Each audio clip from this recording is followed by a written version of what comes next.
Olá, meus amigos, me chamo Marcelo Werneck, sou coloproctologista em São Paulo e Belo Horizonte e hoje eu estou aqui com um convidado especial, Dr. Bruno Werneck, que é meu irmão e ex-presidente da Sociedade Mineira de Coloproctologia, e o tema é robótica. Eu abri para vocês a caixinha de perguntas para vocês mandarem as dúvidas, muitas pessoas mandaram e hoje nós vamos esclarecer isso aqui. Então eu queria agradecer a sua presença, Bruno, obrigado por participar. Eu que agradeço, é um prazer e um orgulho também de estar aqui com você. Coisa boa. Hoje, então, nós vamos falar sobre cirurgia robótica. Primeira coisa, né, gente? O que é a cirurgia robótica? Você pode esclarecer para a gente? A cirurgia robótica é a utilização de uma plataforma minimamente invasiva com artifícios para a gente poder fazer uma cirurgia sem estar efetivamente presente, segurando as pinças e operando o paciente. Então a gente tem um auxílio de uma ferramenta robótica que é acoplada próximo à mesa onde o paciente está anestesiado e ela é conectada, os braços do robô, ao paciente. E o cirurgião fica numa outra plataforma, que é um pouquinho distante, mas na mesma sala atualmente, mas pode ser até remotamente, e ele vai manusear o robô e os braços robóticos vão mimetizar a movimentação do cirurgião. Então, só para as pessoas entenderem, o cirurgião não chega a estar no campo mesmo cirúrgico, o cirurgião está numa parte separada e fica só o robô lá? Durante o procedimento cirúrgico, a gente tem várias fases. Então, a primeira fase, após a anestesia do paciente, a gente vai fazer a docagem do robô. A gente vai colocar o robô próximo ao paciente e vai conectar os braços robóticos ao paciente. Nesse momento, fica um auxiliar durante todo o procedimento para supervisionar se o robô está bem posicionado, se a movimentação dos braços é segura, mas efetivamente o cirurgião não. O cirurgião fica um pouquinho distante ou até remotamente, dependendo agora com o advento do 5G, a gente tem a oportunidade até de um dia poder operar à distância. Mas hoje ela é feita numa sala, na mesma sala do paciente, um pouquinho distante, em que o cirurgião manipula os braços robóticos de uma estação de trabalho. Então vamos esclarecer uma dúvida que eu acho que a maior parte das pessoas deve ter, né? Então assim, começou a cirurgia, feita uma anestesia. E aí, né? Como que é introduzido o robô? O robô, ele é introduzido sozinho? Como que é? Se colocam as pinças ali? Isso é muito interessante porque a gente hoje, pensa assim, não, é o cirurgião que vai me operar, mas a gente tem uma equipe, né? A gente tem, no mínimo, um anestesista, pelo menos 2 a 3 enfermeiras e auxiliares de enfermagem, a gente tem vários auxiliares. Então, a partir do momento que o paciente ele é anestesiado, a gente vai fazer primeiro um procedimento que é inicialmente como a cirurgia convencional laparoscópica. A gente vai fazer um portal, a gente vai encher a cavidade abdominal com CO2, então a gente vai fazer uma distensão da cavidade abdominal que permite que a gente passe uma câmera e com isso a gente vai passar portais, quer dizer, pequenos furinhos em que a gente passa uns manipuladores em que a gente vai ter acesso à cavidade abdominal. Com isso a gente consegue identificar estruturas, ver como é que está a situação, se tem aderências e tudo mais. E aí a gente vai pedir para a enfermeira robótica, ela vai direcionar o robô que está próximo ao paciente, mas ainda não está docado ao paciente, para trazer o carrinho com os braços robóticos que vão operar. Então aí é que a gente vai trazer próximo esse carrinho e ele vai ser conectado a esses portais que a gente já fez, o cirurgião e os auxiliares já fizeram, para poder atingir a cavidade abdominal. Então, gente, para entender, né, não é o robô que vai operar o paciente, é o cirurgião que vai controlar o robô e aí sim executar a cirurgia. E qual que é a diferença disso para uma videolaparoscopia? Por quê? A videolaparoscopia ela veio a acrescentar, mudando de uma cirurgia que inicialmente era aberta para uma cirurgia minimamente invasiva. Qual que é a diferença do robô para a cirurgia videolaparoscópica? Na verdade, a cirurgia robótica é uma cirurgia laparoscópica também. Exatamente. Eu acho que nós estamos caminhando cada vez mais para ser menos invasivos, né? Hoje, a cirurgia minimamente invasiva ela é a realidade da nossa especialidade. E quando a gente fala de cirurgia de intestino, quanto menos a gente faz uma incisão no paciente, né? Então, antigamente fazia grandes incisões para poder atingir a cavidade abdominal. Hoje, com o advento da cirurgia laparoscópica e atualmente da robótica, a gente com pequenos portais de 5 até 10 milímetros, a gente pode fazer essa cirurgia, a gente tem acesso por meio de câmeras, por meio de pinças especiais que vão permitir a cirurgia. Então, desde 1996, quando começou a cirurgia laparoscópica aqui no Brasil, a gente tem essa maneira de atingir a cavidade utilizando câmeras e pinças longas que vão entrar dentro da cavidade, fazer a cirurgia e o cirurgião está operando do lado de fora da cavidade, sem utilização de incisões grandes. O robô, ele veio a acrescentar isso. Então, ele é basicamente uma cirurgia laparoscópica em que você tem auxílio de uma ferramenta. E essa ferramenta, nós vamos ter várias vantagens que depois nós vamos conversar um pouquinho mais aqui. Eu vi que você falou várias vezes aí de portais, né? Vamos falar para quem nunca viu, não sabe de uma cirurgia laparoscópica. O que é um portal, né? Acho que as pessoas estão imaginando lá o Rick and Morty, né? O que é um portal? Então, para a gente conseguir operar dentro da cavidade abdominal, sem efetivamente estar dentro da cavidade abdominal, através de colocar nossas mãos dentro por incisões grandes, a gente faz pequenas incisões na parede abdominal e a gente tem estruturas que parecem pequenos canudos. E esses canudos, eles são introduzidos através dessas pequenos cortes na parede abdominal e eles permitem que haja uma comunicação entre a parte de dentro do abdômen e a parte de fora. E é por eles que a gente passa as pinças e é por eles que a gente faz a cirurgia. Eu lembro quando eu fiz residência, isso já vai aí uns 12 anos, né, que na época, pelo menos no serviço que eu estava sendo implementada ainda a videolaparoscopia e ela já estava sendo a maioria das cirurgias, mas ainda existia uma taxa de conversão que a gente sabe que caiu muito. Conversão, gente, é quando você está numa cirurgia laparoscópica e acaba mudando para cirurgia aberta, por qualquer motivo, seja um sangramento, seja alguma complicação, dificuldade de identificar alguma estrutura. Então, você precisa converter a cirurgia. E na robótica, se a gente tiver qualquer dificuldade de precisar converter, vai converter para cirurgia aberta, vai converter para uma laparoscopia? Como que é isso? Isso é uma pergunta muito interessante. Primeira coisa que a pessoa tem que entender e a gente tem que explicar bem para o paciente é que segurança vem em primeiro lugar sempre. Então, a gente tem que estar com todas as características de perfil de segurança na hora que a gente está operando. Se a gente vai começar uma cirurgia robótica, não necessariamente a cirurgia vai terminar a robótica. Às vezes o paciente já foi submetido a múltiplos procedimentos cirúrgicos. Outras vezes o paciente tem inflamações dentro da barriga, já tem outras doenças associadas. Então isso pode levar a uma alteração da arquitetura natural da cavidade abdominal e dificultar a cirurgia.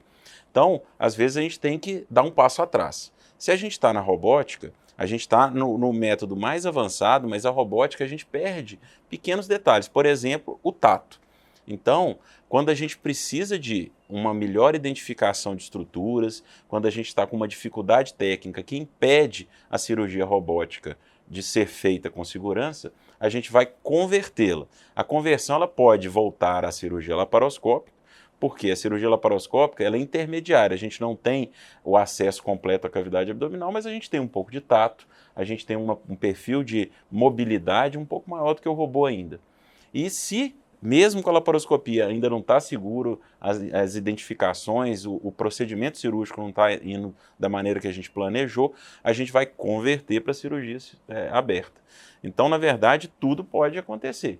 Mas hoje, o que se vê é que a taxa de conversão de cirurgia robótica é baixa. Ela é muito próxima à da cirurgia laparoscópica. E como a gente realiza a maioria das cirurgias hoje da via laparoscópica, então a gente já tem esse traquejo e raramente a gente tem que converter. Eu gosto de falar com os pacientes o seguinte, gente, quando a gente já operou, o paciente já foi submetido a algum procedimento, a anatomia mudou. E isso é muito complicado quando o paciente pergunta assim, doutor, qual é a porcentagem de complicação, qual é a porcentagem de necessidade de conversão, porque isso vai variar demais. É difícil de a gente prever, porque uma vez que o paciente já fez um procedimento, pode ter aderência, mudança da anatomia, a gente não sabe de fato como aquilo ali cicatrizou, o que a gente vai encontrar na cirurgia. Então, é difícil de prever exatamente. Mas realmente, essas técnicas, elas têm achado o seu lugar, as pessoas estão cada vez mais experientes e com isso as taxas vão diminuindo, né? Então a chance de começar um procedimento por robótica, por laparoscopia, a chance de converter hoje em dia é muito baixa. Então hoje em dia são procedimentos que já estão muito bem estabelecidos. Eu queria entender agora qual é a vantagem da robótica em relação à laparoscopia, existe uma vantagem e quais são as aplicações? A gente está falando aqui, gente, de cirurgias de intestino, então são cirurgias na cavidade abdominal. O robô ele veio em evolução. Então, as primeiras plataformas robóticas, elas eram um pouco mais limitadas. Hoje a gente tem plataformas robóticas muito robustas. E a gente teve um ganho, principalmente na questão de imagem. Então, hoje, o robô, ele permite que a gente opere com uma visão 3D.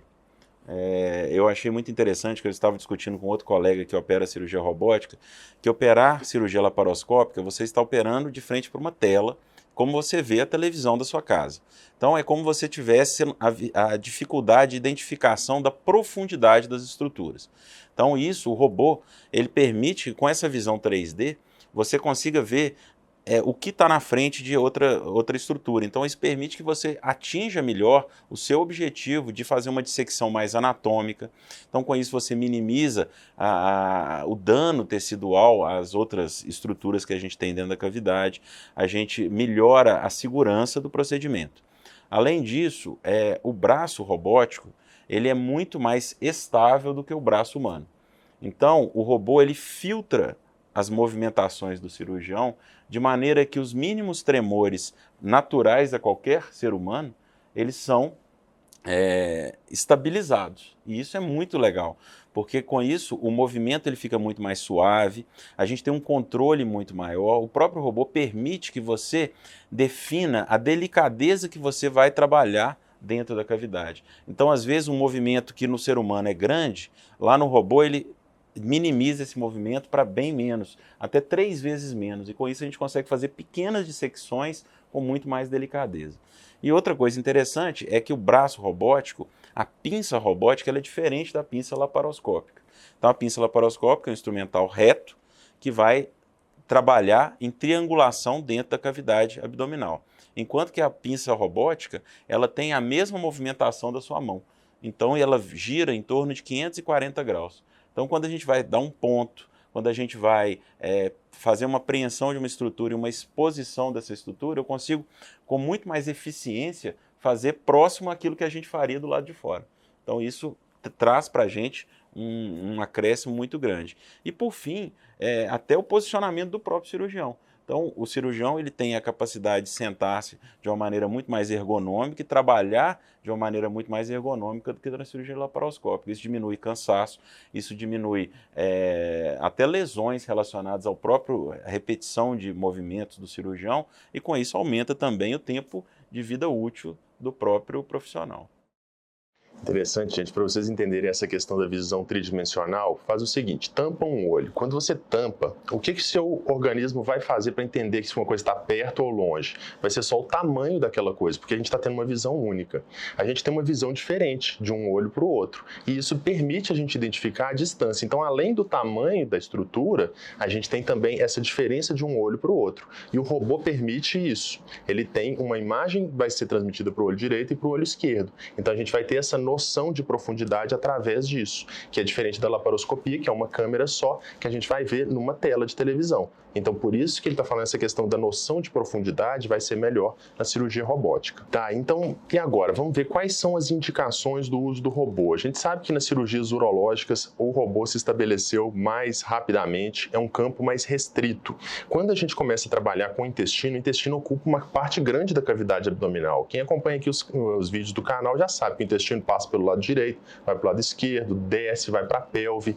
E essa movimentação do robô, como que ela é feita? O robô, ele, uma vez docado no paciente, ele tem a capacidade de girar toda a cavidade, ele deve ser movimentado. Quais são as aplicações para a coloproctologia? Isso é muito interessante, assim, o nosso intestino, como ele está presente em praticamente todas as áreas do nosso abdômen, isso foi um dos limitadores na introdução da cirurgia robótica no início, porque a cirurgia, por exemplo, da próstata, como você falou, é uma cirurgia em que você trabalha num ponto só, que é na pelve. Enquanto que o nosso intestino, a gente pode trabalhar na pelve, pode trabalhar do lado esquerdo e direito. Então, o robô, ele ainda tem, quando docado, ele tem uma limitação de movimentação. Então, a gente já programa a cirurgia para que a gente possa minimizar a necessidade de retirar o robô e fazer uma nova docagem no paciente, porque isso aumenta o tempo cirúrgico. Então, a gente hoje, com as plataformas novas do robô, a gente tem robôs como a plataforma da Da Vinci X, que ela mesmo já consegue adaptar a posição dos braços robóticos com a anatomia que você vai operar. Então você coloca, eu vou operar no abdômen superior, ele já movimenta o braço. Aí, sem a necessidade de você mudar, você consegue uma amplitude de movimento grande no abdômen superior. Quando você operar no abdômen inferior também. Agora, eventualmente, quando você tem que fazer uma dissecção mais extensa, aí a gente tem que redocar o robô. Então a gente desconecta os braços robóticos, reposiciona o paciente e reconecta o braço robótico direcionado para a outra anatomia que a gente vai operar. Mas quanto mais experiente é o cirurgião, a gente tem capacidade de já identificar isso no começo da cirurgia e já posiciona os braços do robô para conseguir fazer tudo que a gente precisa. E aí ele pode ser usado então para colectomia direita, esquerda, reto, como que é? Hoje em dia, todos os procedimentos cirúrgicos coloproctológicos intraabdominais e até na região anal podem ser abordados por via robótica. Então a gente tem as cirurgias intraabdominais e a gente tem a cirurgia transanal. Às vezes o paciente pode ter um tumor dentro do reto, que ele é passível de tratamento por via retal. Então a gente tem um instrumental que chama o TEL e a gente faz um TEL robótico. Então hoje, praticamente todas as cirurgias que envolvem as técnicas de laparoscopia, a gente consegue fazer por via robótica no caso do intestino. Então, muito interessante você citar essa questão do TEL.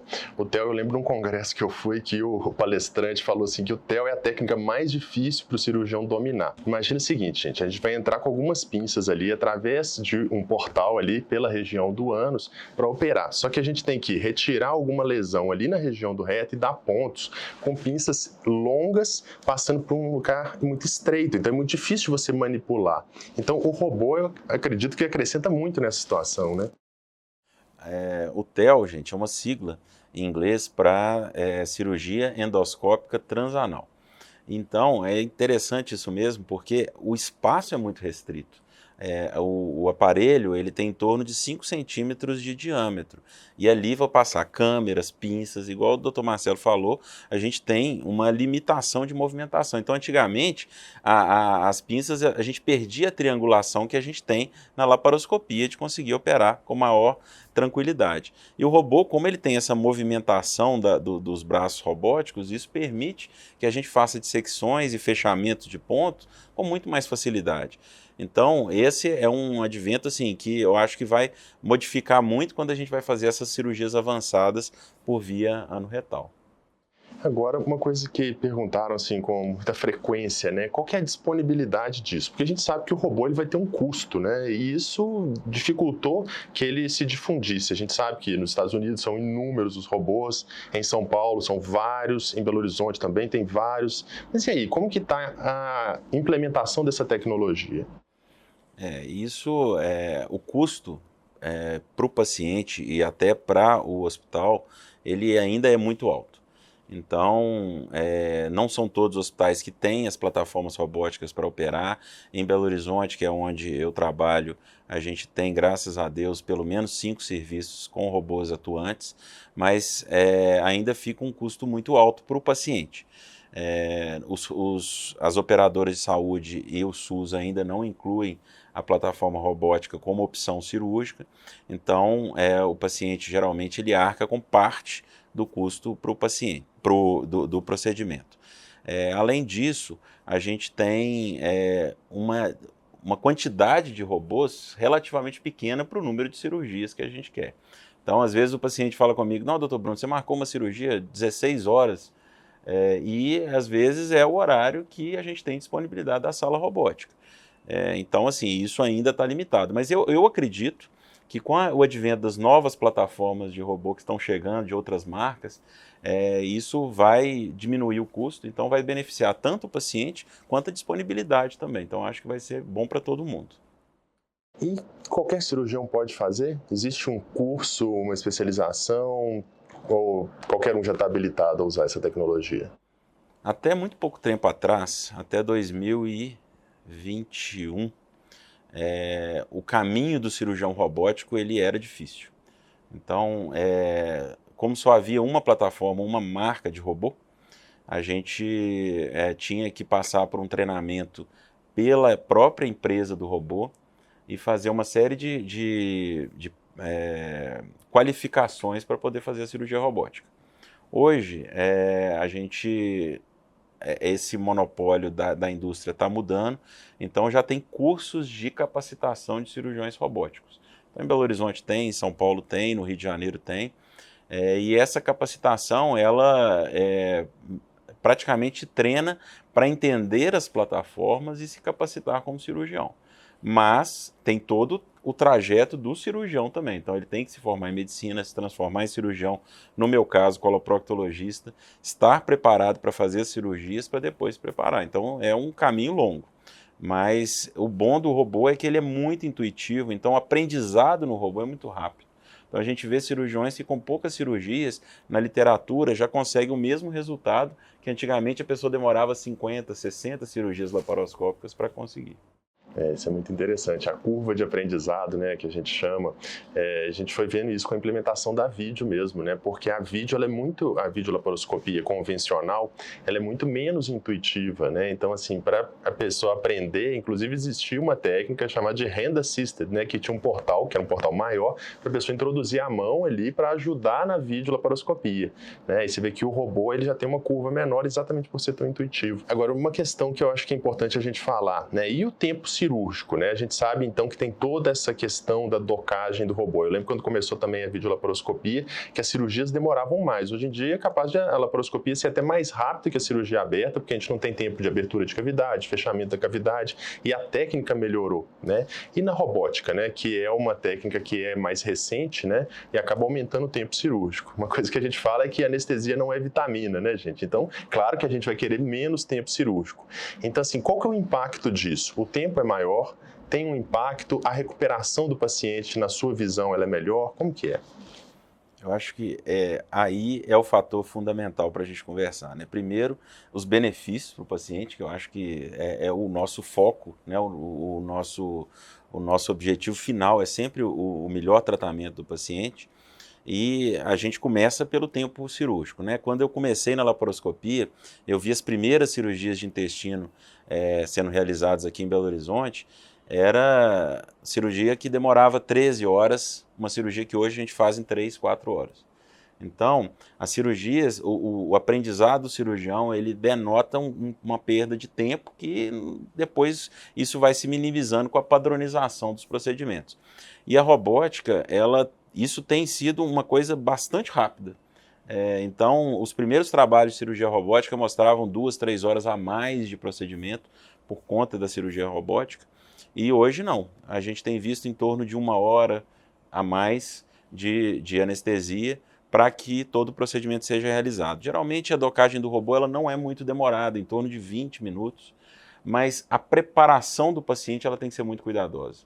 Como o cirurgião ele não está efetivamente encostado no paciente, nem o anestesista tem acesso direto ao paciente, todas as eventualidades elas têm que ser programadas antes, né, e mitigado qualquer risco. Então a gente protege bem o paciente, a gente posiciona ele muito bem, para que não haja movimentação durante a cirurgia, para que a segurança seja mantida. E com relação aos benefícios, o que a gente tem visto, principalmente pacientes idosos, pacientes obesos, e no caso das cirurgias de endometriose, já tem estudos mostrando o benefício em termos de recuperação. Então, mesmo que a cirurgia demore um pouco mais, a perda sanguínea ela não é aumentada, o tempo de anestesia ele aumenta, mas o risco para o paciente não aumenta, então a necessidade de ficar num CTI no pós-operatório ela não é aumentada e a alta ela é precoce. Então o paciente idoso ele tem uma recuperação mais rápida depois de uma cirurgia robótica.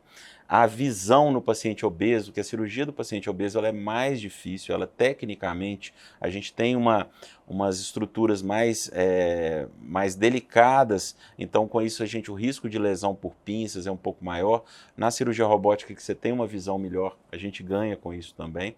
Então a gente tem observado uma recuperação muito boa. E uma coisa que a gente já tem na literatura é que o robô não é inferior à técnica laparoscópica e aberta.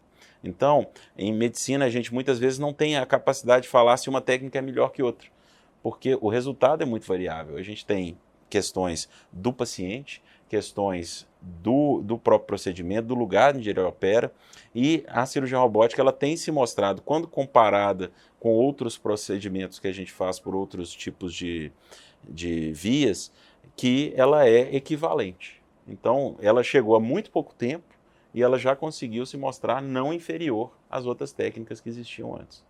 Então, gente, muito melhor do que achar bonito, falar operei por robótica, né? Na verdade, a gente tem que ver, de fato, as vantagens de cada técnica, né? Então, uma técnica que chegou recentemente já mostra que não é pior e, na verdade, tem mostrado muitos benefícios para o paciente e na recuperação, né, desses procedimentos. É uma técnica que tem seu custo associado, mas esses custos, como a gente vê tudo em medicina, no início a laparoscopia era muito cara, hoje em dia já equivale em termos de custo, né? Não tem um custo a mais por causa disso. Então, a gente vai vendo que essas técnicas vão ficar mais disponíveis. É claro que nos grandes centros primeiro, né? Mas depois vai acabar chegando nos outros serviços também. Gostaria de dar algum recado final? Eu queria agradecer a oportunidade. Eu e você sempre tivemos esse cuidado de procurar o que é menos invasivo para o paciente. Eu acho que a gente, como cirurgião, a gente tem que estar sempre evoluindo. Eu acho que a técnica robótica ainda não é a realidade para todos os pacientes, mas ela tem se mostrado passível de evoluir muito ainda. Então eu acho que é o futuro.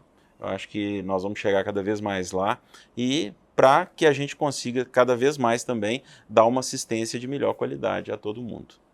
É isso aí. Gente, vou deixar os contatos do Dr. Bruno aqui, os meus também, vocês já sabem que fica na descrição do vídeo. Lembrando, ó, se inscrevam no canal, lembra de curtir o vídeo, compartilha, né, gente, que hoje em dia o YouTube tem entregado muito mais aqueles vídeos curtinhos e vídeos longos, vídeos com muito conteúdo, tem ficado aí perdendo um pouco a audiência, né? Então, vocês me ajudam muito curtindo o vídeo, se inscrevendo no canal. Queria agradecer novamente ao Dr. Bruno pela presença, agradecer a vocês que participaram, que assistiram e que participam aqui do canal sempre. Obrigado, gente. Foi um prazer. Um grande abraço e até a próxima. E, gente, olha, queria recomendar para vocês no blog do Dr. Bruno, vou deixar o link aqui na descrição, lá tem vários textos falando sobre robótica para vocês aprenderem mais também.